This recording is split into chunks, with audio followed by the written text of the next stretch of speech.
Dear Sarah, hörmətli Sarah, I want to congratulate you on your amazing performance in the school competition. Məktəb müsabiqəsindəki gözəl çıxışınız münasibətilə sizi təbrik etmək istəyirəm. I heard about it from your teacher. Bu barədə müəlliminizdən eşitdim. It shows how much effort and dedication you put into your work. Bu işinizə nə qədər səy və fədakarlıq göstərdiyinizi göstərir.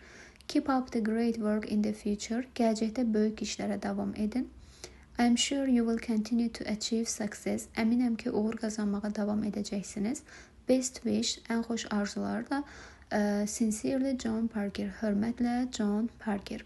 What is the purpose of this message? Bu mesajın məqsədi nədir? A variantında to order Sarah to study more. Saraya daha çox təhsil alması üçün bir bildiriş etmək, əmr etmək kimi yanlışdır. To congratulate Sarah on winning a competition. Yarışda qalib gəldiyinə görə Sarah'ı təbrik etmək. Doğru cavabımız B variantıdır. To ask Sarah about her school work. Məktəb işi haqqında Sarah'dan soruşmaq. Sarah'dan soruşmamışdı.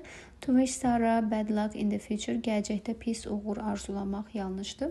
To give some advice to Sarah. Sarah'a bəzi məsləhət vermək. Əslində təbrik üçün yazılıb və xoş arzular bildirildiyi üçün Y variantı da doğru deyil. Düzgün cavabımız B variantıdır.